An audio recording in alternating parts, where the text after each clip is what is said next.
Hello, students. Welcome to Bhavya Education. I am your educator, Neeti. And in this series, we are discussing class 8 science. We have already done with your chapter number 1 and chapter number 2. और हम लोग chapter number 1 की exercise को भी कर चुके हैं.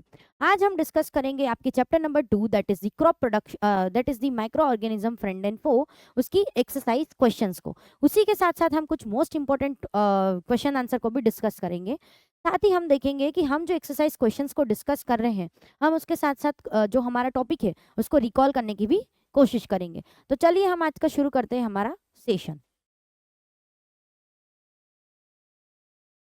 तो फर्स्ट क्वेश्चन हमारा क्या है, फिलिंग द ब्लैंक्स. हमको क्या करना है, ये ब्लैंक को फिल करना है.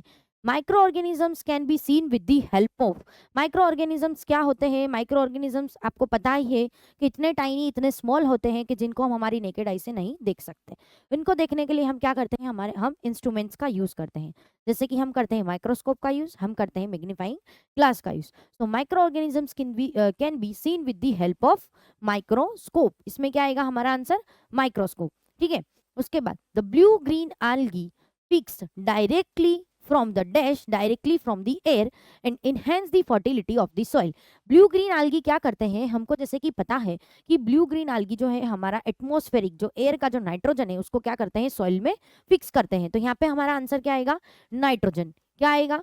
क्योंकि ब्लू ग्रीन algae क्या करते हैं, नाइट्रोजन को फिक्स करने का काम करते हैं. क्योंकि प्लांट डायरेक्टली क्या करते हैं, हमारा जो एटमॉस्फेरिक नाइट्रोजन है उसको कंज्यूम नहीं कर पाते हैं. तो ये जो ब्लू ग्रीन algae है या फिर कुछ बैक्टीरिया होते हैं जैसे कि राइजोबियम बैक्टीरिया, वो जो हमारा नाइट्रोजन है उसको क्या करते हैं, सॉइल में फिक्स करने का काम करते हैं. और इसका फर्स्ट का आंसर हमने क्या देखा था? माइक्रोस्कोप. ठीक है. उसके बाद alcohol is produce with the help of dash. Alcohol हम किससे बनाते थे? With the help of yeast. East हमें क्या करता था, अल्कोहल बनाने में हेल्प करता था. And cholera is caused by the bacteria. Cholera किससे होता है? बैक्टीरिया से होता है. और बैक्टीरिया का नाम क्या है? Vibrio cholerae. कौन सा बैक्टीरिया? Particular vibrio cholerae. तो ये हो गए हमारे आंसर्स. अब आप देखो finally micro organisms can be seen with the help of microscope. उसके बाद क्या है हमारा नेक्स्ट है blue green algae fix the nitrogen directly from the air and enhance the fertility of soil. उसके बाद क्या है हमारा? Alcohol is produce with the help of yeast. Yeast की हेल्प से हम क्या करते थे, अल्कोहल को बनाते हैं. Cholera is caused by the bacteria and particularly Vibrio cholerae. किससे होता है? ये विब्रियो कोलेरी से होता है. उसके बाद नेक्स्ट क्वेश्चन क्या है? Tick the correct answer. अब हमको जो करेक्ट है उस आंसर को टिक करना है. Yeast is use to production of. Yeast हमें किस प्रोडक्शन में, किसके प्रोडक्शन में हम ईस्ट को यूज करते हैं? क्या शुगर के लिए यूज करते हैं, अल्कोहल, हाइड्रोक्लोरिक एसिड या फिर ऑक्सीजन? बट ऑब्वियस इसका आंसर क्या आएगा? अल्कोहल. अभी हमने आगे ही देखा कि अल्कोहल के प्रोडक्शन के लिए हम किसको यूज करते हैं? ईस्ट को यूज करते हैं. ठीक है. उसके बाद next question, the following is an antibiotic. हमने एंटीबायोटिक्स देखी थी. एंटीबायोटिक्स क्या है, कैसे वर्क करती है, हम आगे देखेंगे.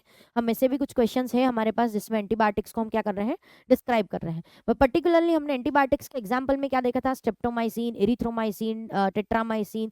उसके अलावा भी बहुत कुछ एग्जांपल्स होते हैं लाइक नियोमाइसिन, जेंटामाइसिन, के किनामाइसिन. तो ये सारे क्या एग्जांपल्स ऑफ एंटीबायोटिक्स हैं. इसमें हम देखते हैं कि कौन सा एंटीबायोटिक इनने दिया हुआ है. तो sodium bicarbonate, streptomycin, alcohol and the east. Answer क्या आएगा इसका? स्ट्रेप्टोमाइसिन. क्या आएगा? स्ट्रेप्टोमाइसिन. उसके बाद नेक्स्ट क्वेश्चन क्या है? The carrier of malaria causing the protozoa. Carrier of malaria causing the protozoa. तो मलेरिया का जो कैरियर है वो कौन होता है हमारा? हमारा जो है ये प्रोटोजोआ. कौन सा प्रोटोजोआ है हमारा? Female anopheles mosquito. Female anopheles mosquito है ना, जो जो क्या करता है, मलेरिया कोज करता है. उसके बाद the most common carrier of communicable disease. जो कम्युनिकेबल डिजीज होते हैं यानी कि जो एक इंसान से दूसरे इंसान को लग सकते हैं, हो सकते हैं, ऐसे डिजीज का जो मोस्ट कॉमन कैरियर है वो क्या है? House fly. क्या है? House fly. ओके. उसके बाद द ब्रेड और the idli dough rise because of. Bread या इडली बनाने के लिए यानी बेकरीज में हम किसका यूज करते हैं, किससे होता है वो? The growth of yeast cell. मतलब ईस्ट पर्टिकुलरली हम यूज करते हैं for the production of bread and idli. ठीक है. उसके बाद नेक्स्ट क्वेश्चन क्या है हमारा, देखते हैं हम. तो ये हमारे क्या है सारे.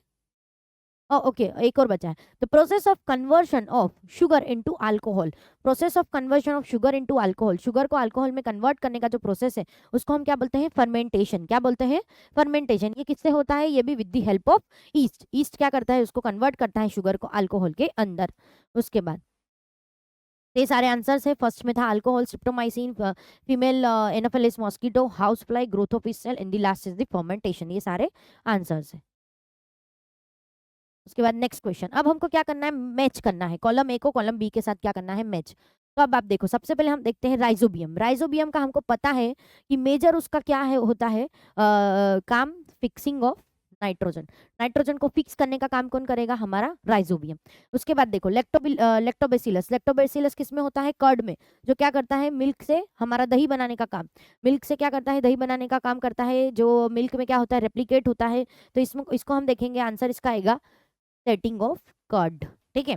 ईस्ट, ईस्ट हमने क्या देखा, ईस्ट अभी हमने देखा कि हम उसको ब्रेड बनाने में यूज करते हैं, फिर अल्कोहल बनाने में यूज करते हैं। तो बेकिंग ऑफ ब्रेड में हमने क्या किया, ईस्ट। अभी हमने देखा कि प्रोटोजुआ, प्रोटोजुआ क्या है हमारा, ये कोजिंग ऑफ मलेरिया, उसका कैरियर यही है।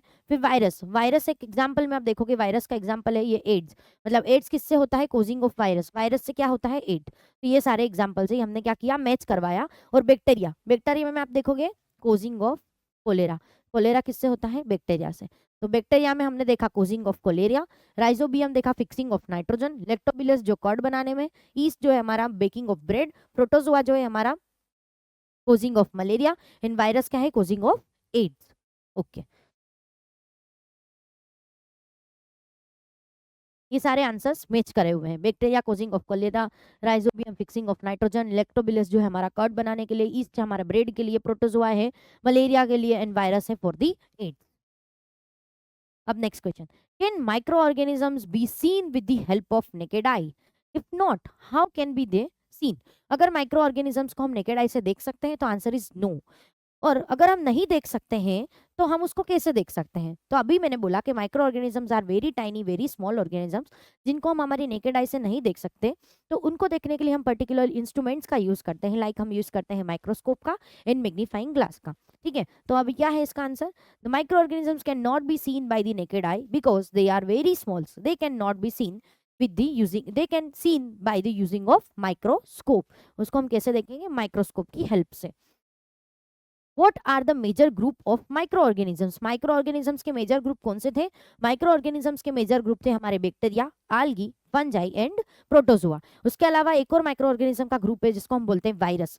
तो वायरस क्या है, लेकिन ये वायरस को हमने चार ग्रुप से अलग रखा था, क्यों, क्योंकि ये जो चार थे वो क्या थे, लिविंग ऑर्गेनिजम्स है। जो हमारे ये चार है ये कैसे हैं, bacteria, fungi, virus, bacteria, fungi, protozoa and algae are the living organisms. लेकिन आप वायरस की बात करोगे तो virus are in between the living and non living organisms.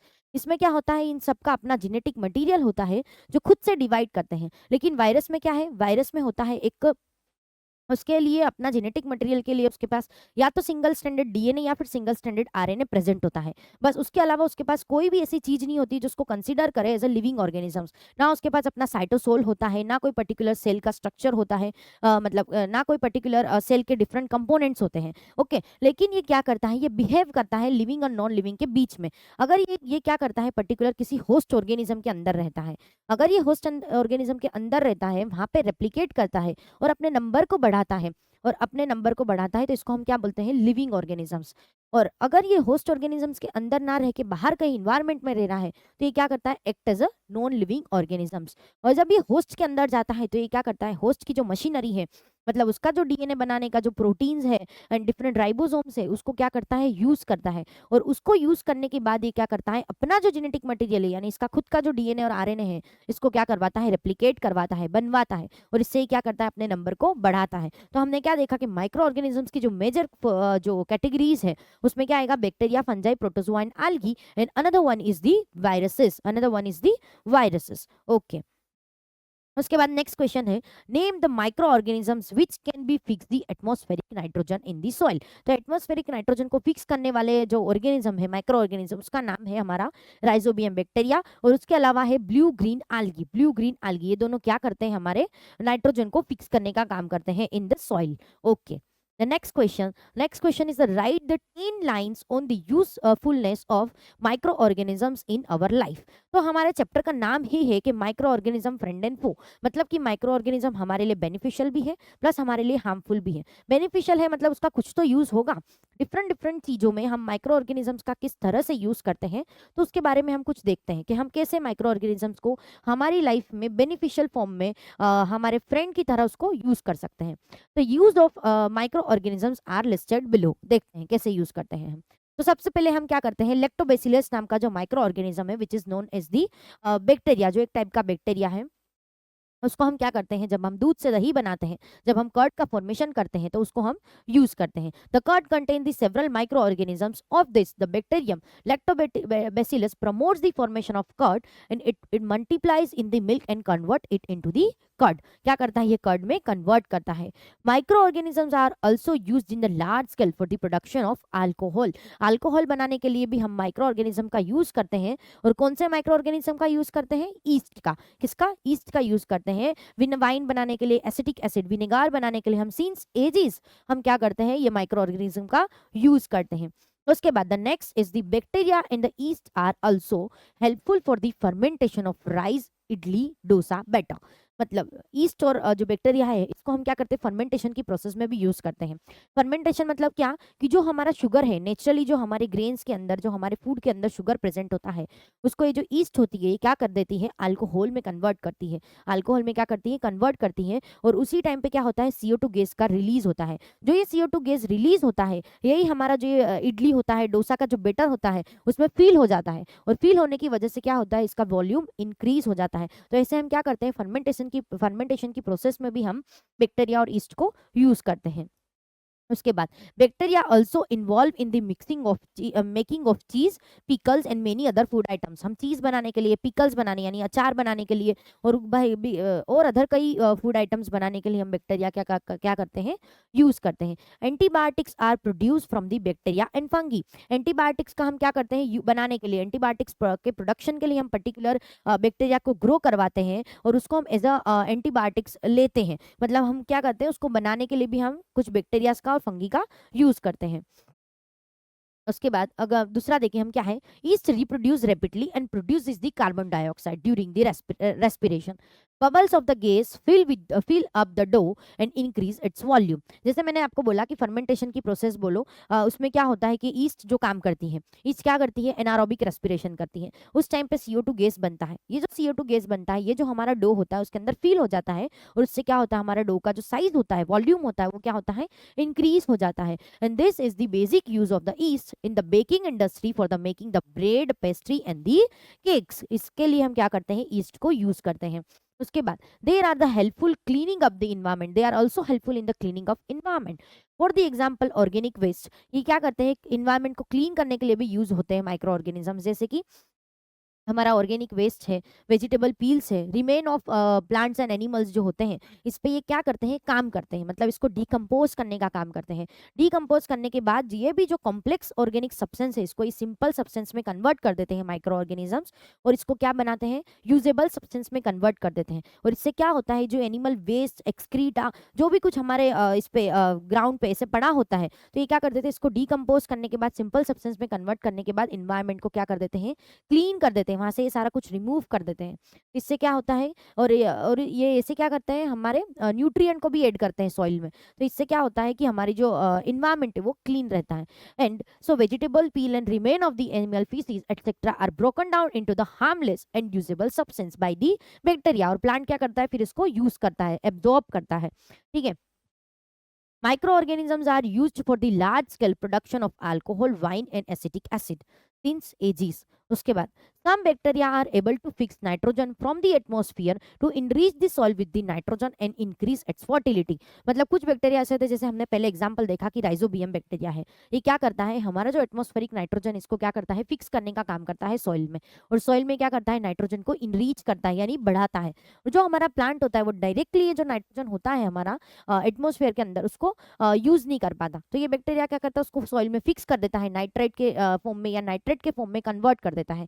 उसके बाद जो सॉइल में नाइट्रेट और नाइट्रेट के फॉर्म में जो हमारा नाइट्रोजन पड़ा होता है, प्लांट उसको यूज कर पाता है, उसको क्या करता है, एब्जॉर्ब करता है और उससे क्या बनाता है, अपना प्रोटीन बनाता है, उसको यूज करता है, डिफरेंट जो नाइट्रोजन से बनने वाले कंपोनेंट्स है उसको प्लांट बनाता है और इससे ये क्या होता है, प्लांट के लिए भी ये बैक्टीरिया यूजफुल होते हैं।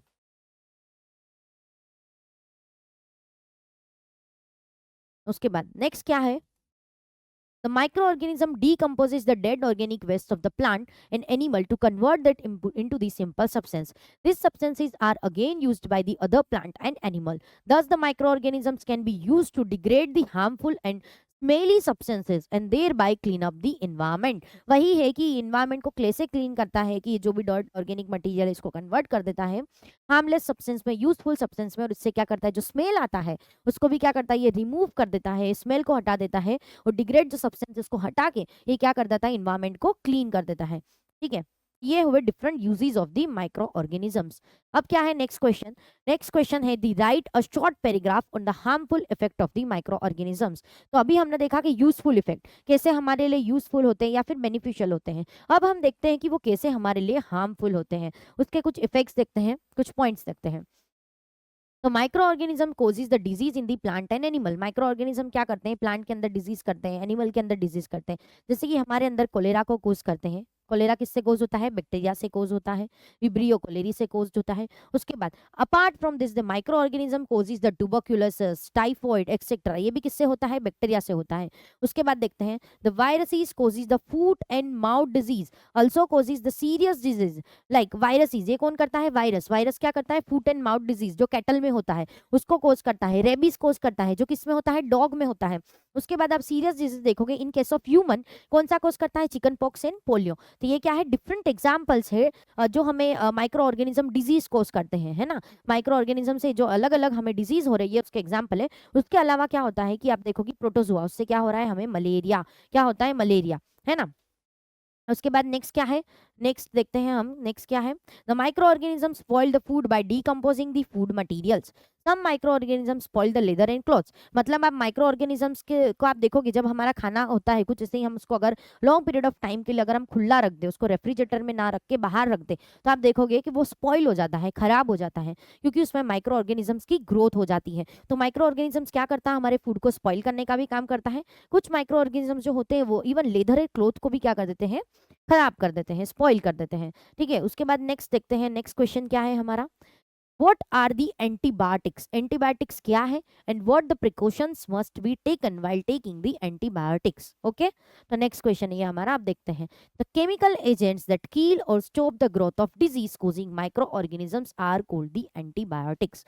मतलब antibiotics क्या है, तो अगर आप कभी इल होते हो, कभी आप बीमार होते हो, तो डॉक्टर आपको क्या प्रिस्क्राइब करते हैं, डॉक्टर करते हैं आपको एंटीबायोटिक का डोज। ठीक है, एंटीबायोटिक्स देंगे, उसका कुछ कोर्स होता है लाइक 3 डेज 4 डेज 5 डेज, और डिपेंड होती है कि कौन सी एंटीबायोटिक्स है, उसका एक पर्टिकुलर डोज होता है। तो ये एंटीबायोटिक्स एक्चुअल में है क्या, तो जब आप बीमार होते हो तो जो बैक्टीरिया ने आपको जो डिजीज कोज किया है, तो उस बैक्टीरिया को या तो उसकी जो इफेक्ट है उसको किल करने के लिए या फिर उसकी जो इफेक्ट है उसको खत्म करने के लिए या बैक्टीरिया को मारने के लिए हम क्या करते हैं, पर्टिकुलर एंटीबायोटिक्स का यूज करते, कुछ केमिकल्स का यूज करते। That chemical is nothing but the antibiotics, the chemical agent that kill और stop the growth of disease causing micro organisms.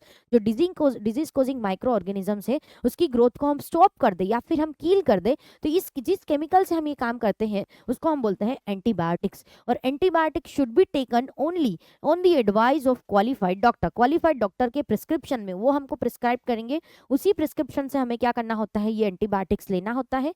And one must complete the course of prescribe by the doctor. और उसका जो course होता है like 3 days 4 days जो भी उसका course होता है, जो डॉक्टर हमको बोलते हैं, उस एंटीबायोटिक्स के जो कोर्स है उसको हमको कंप्लीट करना होता है। ठीक है ना, तो ऐसे एंटीबायोटिक्स क्या करती है, हमें काम, हमारे लिए काम करती है। अच्छा, ओके, तो अभी ये जो थे आपके क्वेश्चंस, ये सारे आपके एनसीईआरटी के क्वेश्चन थे, जो आपके एक्सरसाइज के क्वेश्चंस थे, वो हमने अभी डिस्कस कर लिए। अब हम देखते हैं कि रिपीटली आस्क्ड क्वेश्चंस, मतलब कुछ मोस्ट इंपॉर्टेंट क्वेश्चंस है जो एग्जाम के लिए आप देखोगे कि इंपॉर्टेंट होते हैं। तो वह क्वेश्चंस भी हम कुछ देखते हैं कि क्या है मोस्ट इंपॉर्टेंट क्वेश्चंस, वो किस टाइप के हैं। तो हम देखते हैं, ठीक है। तो उसमें देखो, where do micro organisms live and give the example of different habitats. मतलब हमने देखा, अभी तक हमने डिस्कस किया अबाउट माइक्रो ऑर्गेनिजम्स, ये वो क्या हार्मफुल है हमारे लिए, क्या बेनिफिशियल है, लेकिन आप देखोगे कि माइक्रो ऑर्गेनिज्म रहते क्या है। तो आप देखो कि micro organisms live almost everywhere on the earth, क्योंकि माइक्रो ऑर्गेनिजम्स ऐसे होते हैं जिनको रहने के लिए ना कोई पर्टिकुलर टेम्परेचर चाहिए, ना कोई इन्वायरमेंट चाहिए, मतलब कोई भी टेम्परेचर, कोई भी इन्वायरमेंट में दे कैन सर्वाइव। तो microorganism live almost everywhere on the earth as they can survive in the wide range of environment. They are found in the air, water and soil. वो air में भी होंगे, water में भी होंगे, soil में भी होंगे, कहीं भी मिलेंगे, कैसे भी रेंज ऑफ टेम्परेचर वो मिल सकते हैं।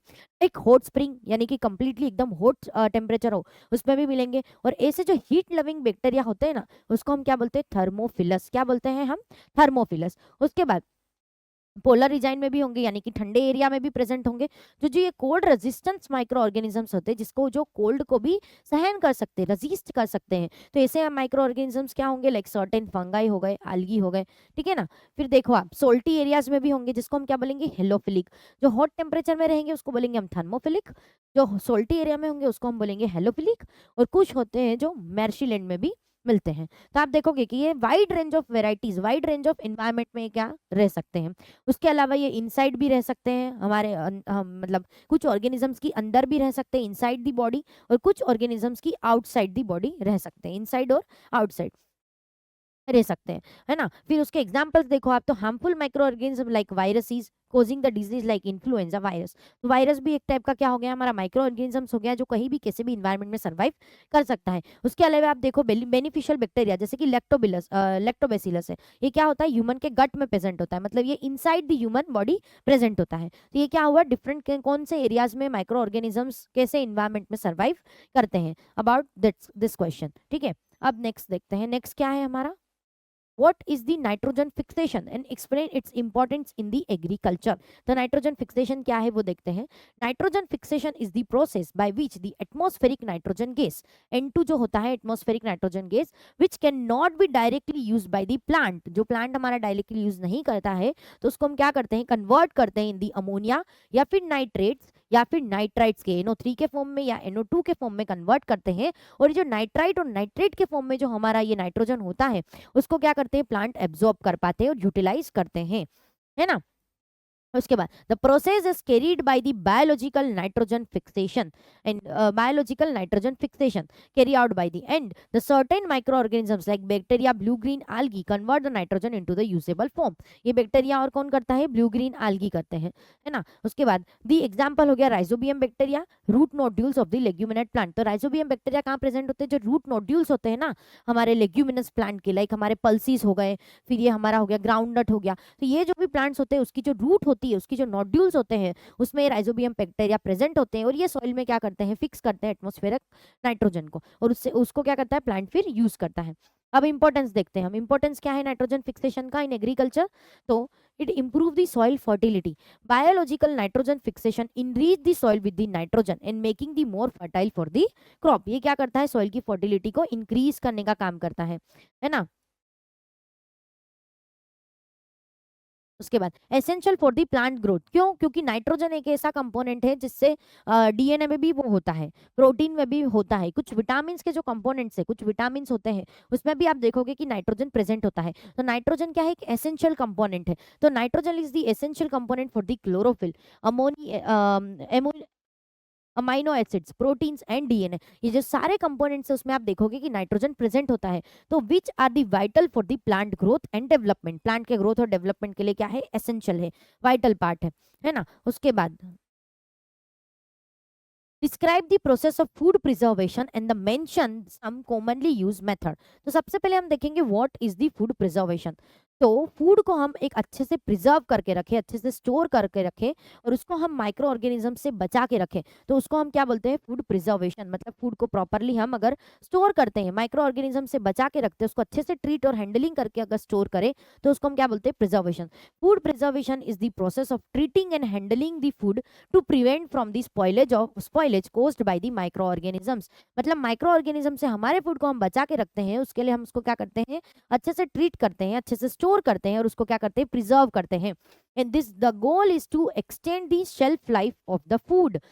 शेल्फ लाइफ, फूड को अगर आप अच्छे से स्टोर करोगे, अच्छे से प्रिजर्व करोगे, माइक्रो ऑर्गेनिज्म से बचा के रखोगे, तो क्या होगा, उसका जो शेल्फ लाइफ है, यानी कि उसका जो शेल्फ लाइफ यानी अच्छे टाइम तक, मतलब लॉन्ग पीरियड ऑफ टाइम तक वो क्या होगा, खराब नहीं होगा, उसकी शेल्फ लाइफ क्या होगी, इंक्रीज हो जाएगी।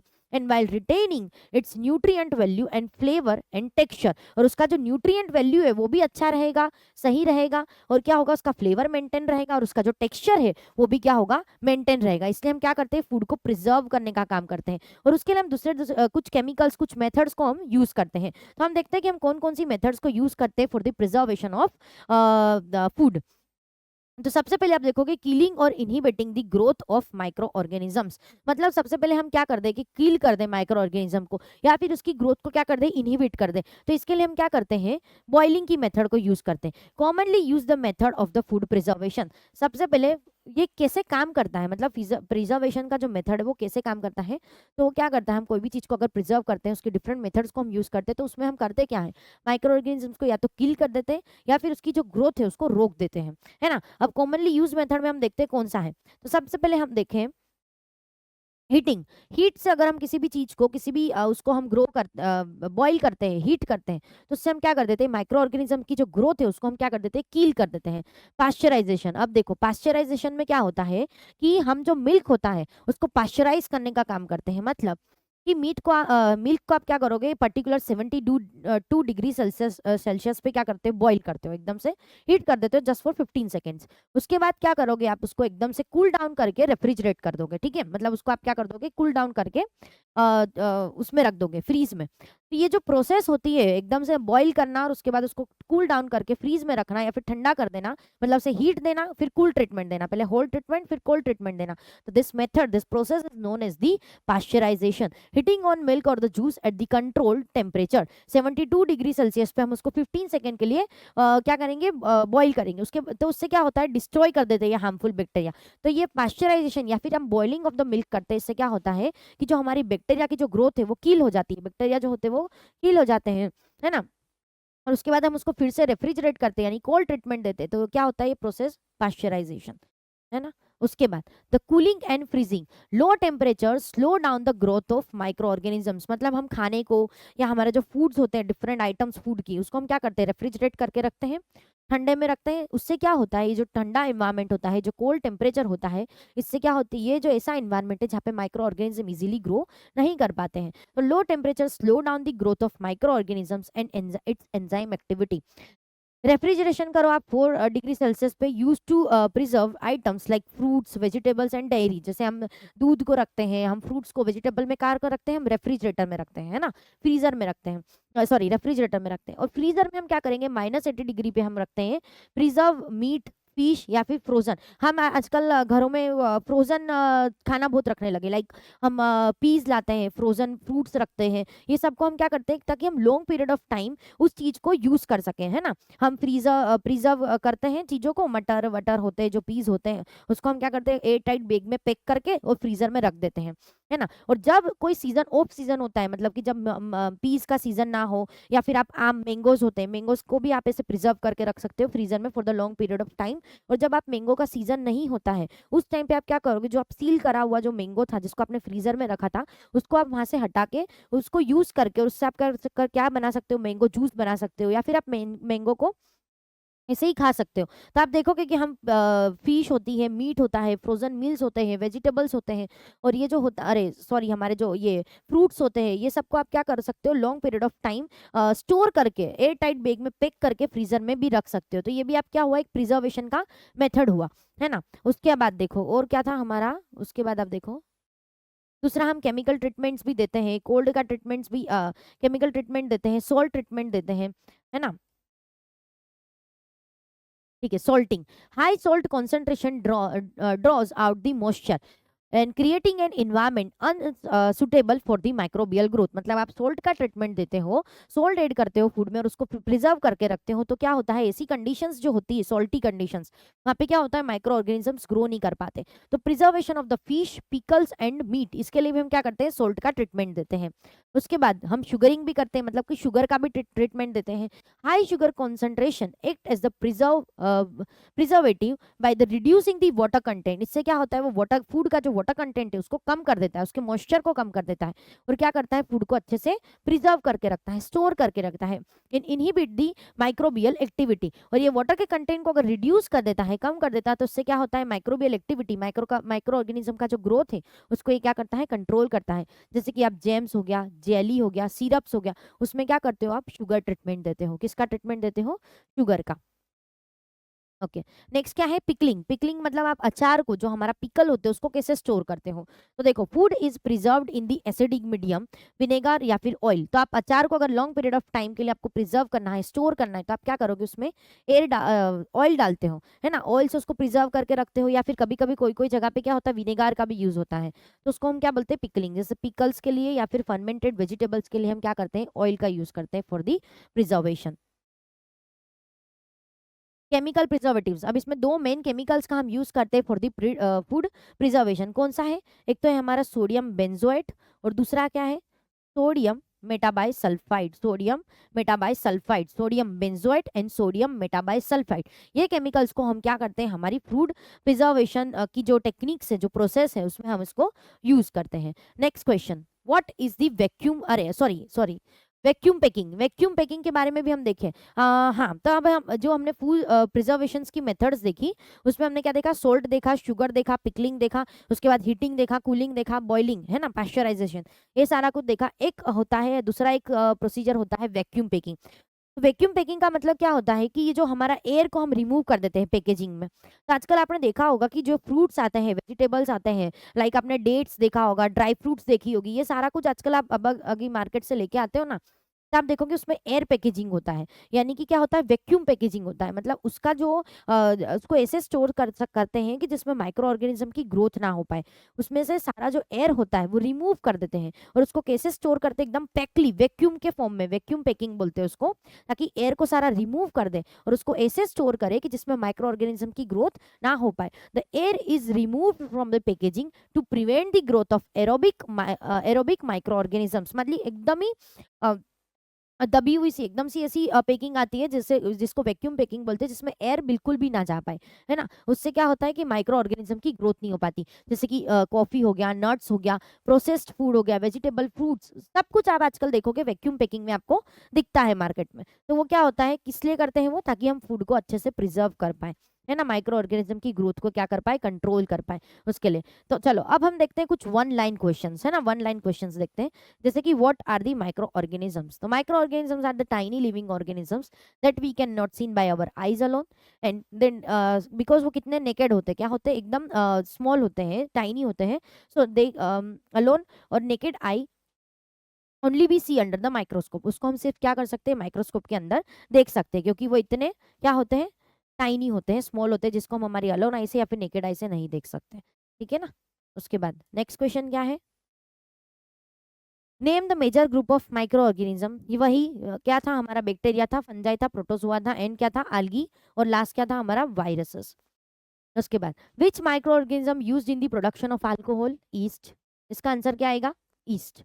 ठीक है। उसके बाद नेक्स्ट क्वेश्चन क्या है, which micro organism is responsible for the causing the malaria. Malaria के लिए क्या था हमारा, एनोफिलस मॉस्किटो, और उसमें भी हम देखेंगे, मतलब वो क्या है हमारा, protozoa, Plasmodium, Plasmodium protozoa.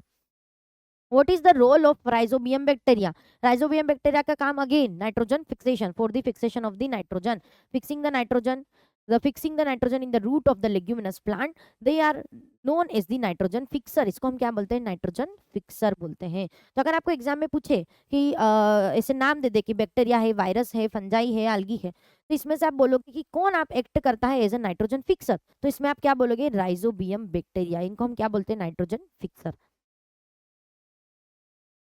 Okay. Who discover the penicillin. Penicillin किसने डिस्कवर किया था, तो इसका आंसर है अलेक्जेंडर फ्लेमिंग। अलेक्जेंडर फ्लेमिंग ने डिस्कवर किया था पेनिसिलिन को। Which micro organism is used for the baking the bread? Yeast. इसका आंसर क्या आएगा? ईस्ट, है ना। उसके बाद next question, what is the pasteurization? Pasteurization अभी मैंने बताया आपको क्या था, मिल्क को हम क्या करते हैं, बॉईल करते हैं। The process of heating and quickly cooling, quickly क्या करेंगे हम उसको कूलिंग करेंगे liquids to kill the harmful microorganism. पहले उसको हम हीट देंगे, फिर क्या देंगे, कोल्ड ट्रीटमेंट देंगे। Name of the one disease caused by the viruses. तो वायरसेस क्या करते हैं, हमें पोलियो करवाते हैं, चिकन पॉक्स करवाते हैं, एड्स होता है। फिर ये हमारा आया था ना इंडिया में कोरोना, वो कोरोना भी किससे हुआ था, हमारा वायरस से। कॉमन कोल्ड है, चिकन पॉक्स है, पोलियो है, एड्स एंड द कोविड-19 are the example of the viruses, अरे disease caused by the viruses. What are the pathogen? Pathogen किसको बोलेंगे, तो डिजीज कोजिंग माइक्रो ऑर्गेनिज्म। जो माइक्रो ऑर्गेनिज्म हमारे अंदर डिजीज कोज करते हैं उसको हम क्या बोलेंगे, pathogen. Okay, microorganism that causes the disease are known as the pathogen. What is the fermentation? Fermentation क्या होगा कि जो भी हमारा शुगर है, शुगर को हम क्या करेंगे, अल्कोहल में कन्वर्ट कर देंगे। अल्कोहल में कन्वर्ट करेंगे with the help of east. तो ये ईस्ट क्या कर रही है, शुगर को अल्कोहल में कन्वर्ट करने का काम कर रही है। That process is known as the fermentation. उसको हम क्या बोलेंगे, fermentation. The process of conversion of sugar into the alcohol by the micro organisms like the yeast is known as the fermentation. Okay, तो यहाँ पे हमने क्या देखा, आपके एक्सरसाइज क्वेश्चंस देखे जो आपकी एनसीईआरटी बुक में है। उसके अलावा मोस्ट इंपॉर्टेंट क्वेश्चंस को हमने डिस्कस किया। अब इसके बाद हम आपका करेंगे चैप्टर नंबर 3 को डिस्कस। ओके, और साथ ही साथ उसके कुछ एक्सरसाइज क्वेश्चन प्लस ऐसे ही कुछ मोस्ट इंपॉर्टेंट क्वेश्चंस को भी हम आगे देखेंगे।